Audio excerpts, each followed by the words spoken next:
At ThriftyAV, I've reviewed several tape-based camcorders like this Panasonic OmniVision VHS camcorder.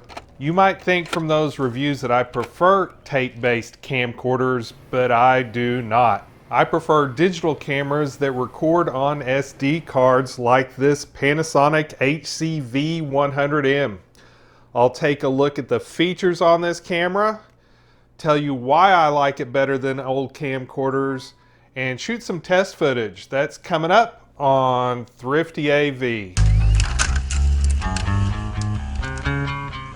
On old tape-based camcorders like VHS and in this case Video 8, the tape transport has to position the tape, it has to open this protective face, and then spool that tape around a head. That requires a lot of moving parts, and the more moving parts there are in a camcorder, the more things that can go wrong. With SD card based camcorders, there are no moving parts in association with recording the video. Fewer moving parts, fewer things to go wrong. This Panasonic HC-V100M is discontinued. You can't buy it anymore, but you can find used ones on eBay for less than what a new replacement battery costs for that VHS camcorder I showed you earlier. There are three reasons why I think the Panasonic HC-V100M is so affordable these days. One of them is that the top resolution is 1080i. Most people want at least 1080p these days. It does not have microphone inputs. It does have a built-in microphone though, and it does not have a hot shoe to mount accessories to. But that being said, I still prefer this over tape-based standard definition analog formats.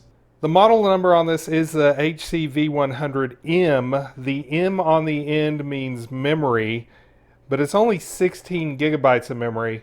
So if you can't find the V100M, the V100 is basically the same camcorder without the built-in memory.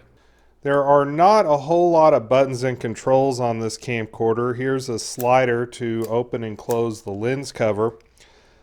To charge it, you plug in a barrel connection right there. The battery's on the back. The battery release is right here. And speaking of batteries, there's wide compatibility across a whole lot of Panasonic camcorders. I bought this for my HC-V770, and it also fits in here. Now up top here I have camera and playback mode, so if you want to play something back, just slide that over. The zoom controls up here on top, left for wide, right for tight. In playback mode, this doubles as a volume control. And if you want to take a still photo, here's the button. On the inside, there's intelligent auto or manual mode. I'm going to be using intelligent auto for the most part in this demonstration. Here's an optical image stabilization button that will be on when I'm using this handheld. There are two video outputs here. One of them is mini HDMI, so you'll need a cable that's mini on one side and probably full size on the other if you want to plug it into a normal TV set. And it just plugs in like so. Next to that is AV Multi, and that not only has your regular composite left and right, it also has component video. Don't confuse the red right audio from the red component video. Now the AV Multi input is very much a specialty connection, so if you want to use the AV out, you will need to make sure you have that cord. Here is the USB jack for hooking up to your computer. This is a mini, not a micro USB connection.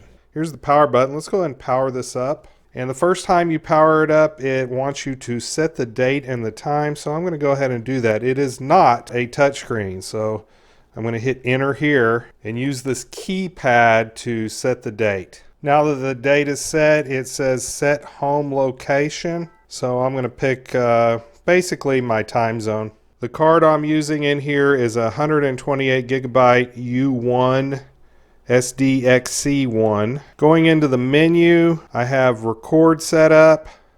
I probably don't want to use intelligent zoom Record modes, I got AVC HD and an iframe mode. I'm going to use AVC HD 1920. Soft skin mode, as old as I am, I should maybe think about turning that on. If I'm shooting something close up, I probably want to turn on telemacro. At night I want to turn on color night recording.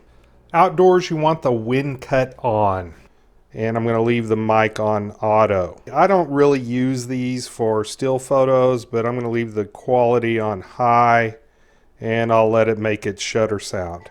Media select, SD card for both video and picture. I have not tried to use the built-in memory. Maybe I should. I'm going to leave the display on. The external display I can actually have detail on. I'll show that later. Date time, date format, economy battery. I think that shuts it off if it's not being used.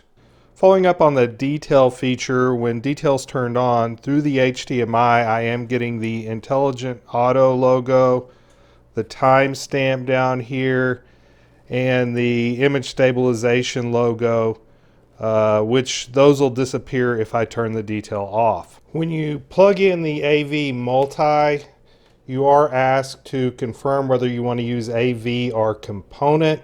I'm going to select AV, and detail still shows the Intelligent Auto, the date stamp, and the optical image stabilization logo. I've taken the HC-V100M outside. I have optical image stabilization turned on, and I'm walking around my backyard.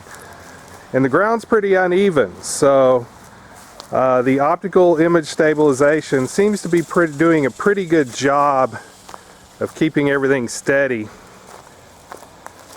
Now I'm using the microphone that's built in, but the microphone's at the front of the camera and I'm speaking behind the camera, so I'll be interested to see how well it picks up my voice when I am not on the correct side of the microphone. Looking at the media info, the format is BDAV, which is Blu-ray video. Overall bitrate 9674 kbps. AVC codec, variable bitrate, width 1920, height 1080. Scan type is interlaced. With YouTube, if you don't de-interlace, they will. Chroma subsampling 420 and bit depth is 8-bit.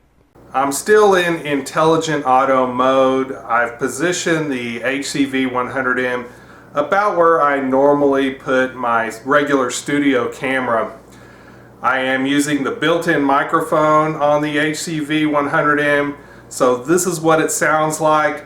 This is what it looks like when used indoors as a primary camera. So overall, I am pretty impressed with the results I'm getting with the HC-V100M. It's a very affordable camera. It's going to look better than any tape-based analog format, higher resolution than any kind of standard definition, digital or analog format. And aside from the image stabilization and the zoom, there really are no moving parts in it to break down. So if you're looking for a budget camera that looks pretty good, I can recommend the HC-V100M.